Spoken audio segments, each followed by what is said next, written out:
कश्यप नाम है।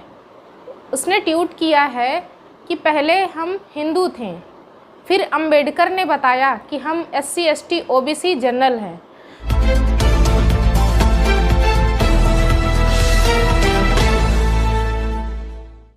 दोस्तों, मैं सविता खुशी बहुजन मीडिया में आपका स्वागत करती हूं। आज मैं जो मुद्दा लेके आई हूं, महिला ने ट्वीट किया है, वो मैं आपको अभी दिखाऊंगी। गुंजन कश्यप नाम है। उसने ट्वीट किया है कि पहले हम हिंदू थे, फिर अंबेडकर ने बताया कि हम SC ST OBC जनरल हैं। तो हम बताना चाहेंगे कि गुंजन जी, पहले आप अपना इतिहास उठा के पढ़िए कि 5000 साल तक हम क्या रहे हैं। 5000 साल तक हमारा इतिहास क्या रहा है और हम क्या रहे हैं, हमारी क्या स्थिति रही है। खासकर महिला होकर जब आप ऐसा ट्वीट करती हैं तो सोचने वाली बात है कि आप बिना पढ़े लिखे, बिना जानकारी के अभाव के आप इतनी बड़ी बात बोल देती हैं। ट्विटर पे आके, सोशल मीडिया प्लेटफॉर्म पे आकर ऐसा बोलती हैं आप।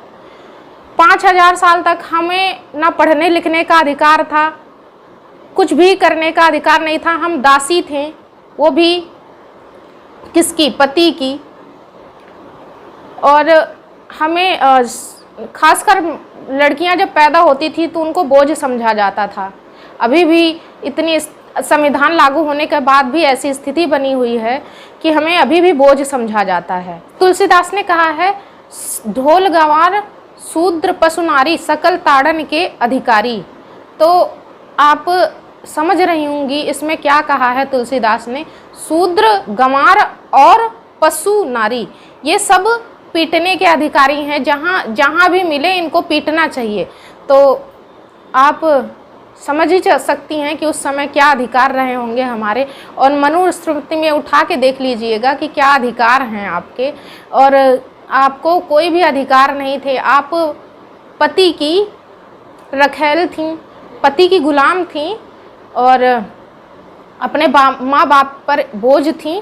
आपको बोझ समझा जाता था। और अगर आप विधवा हैं तो आपको डायन समझा जाता था। अगर बच्चा नहीं होता है, बांझ हैं, तो भी आपको डायन समझा जाता था। ये सब आपके अधिकार थे।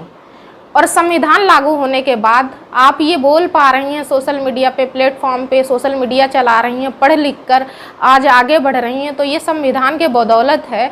और आप एक बार हिंदू कोड बिल जरूर पढ़िएगा, उठाइएगा, पढ़िएगा उसमें कि हमारे अधिकार क्या हैं। आज जो प्रॉपर्टी रखने का अधिकार है, आपको डिवोर्स देने का अधिकार है, आप अपनी मनपसंद शादी कर सकती हैं, आप किसी से प्यार कर सकती हैं, ये सब जो अधिकार मिले हैं सब संविधान की बदौलत मिले हैं, हिंदू कोड बिल के बदौलत मिले हैं। आप एक बार ज़रूर पढ़िएगा, तब आपको पता चलेगा कि हम क्या थे और अभी क्या हैं। शूद्र कैसे हम थे? हम हिंदू तो कभी थे ही नहीं। और आप सोचती हैं कि महिला हो के आप हिंदू हैं, तो महिला कभी किसी भी धर्म में नहीं रही है। हमेशा ही उसे नीचा समझा गया है, तुच्छ समझा गया है।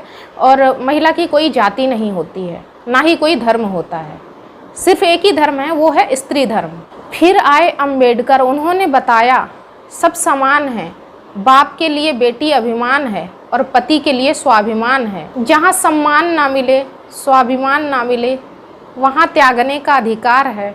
जहाँ हक अधिकार बराबरी ना मिले, वहाँ लड़कर हासिल करने का अधिकार है। ये सब कैसे हैं?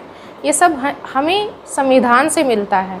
अगर संविधान ना होता तो आपकी क्या स्थिति होती, ये आप 5000 साल पहले देख लीजिए। इतिहास उठाकर आपको पता चल जाएगा कि आपकी क्या स्थिति थी। इस तरह के हम और भी सारी महिलाओं को बताएंगे कि बिना सोचे समझे जो मुंह से बोल देती हैं कुछ भी, तो आप एक बार पढ़ के बोलिएगा, तब आपको पता चलेगा। कभी आप कोशिश करिए जानने की आपको ये सब अधिकार कैसे मिले, तो आपको पता चलेगा कि अंबेडकर साहब ने क्या अधिकार किया है, क्या परोपकार किया है, तब आपको पता चलेगा। यूँ तो बोल देने से कुछ नहीं होता है, बक से बोल दिया।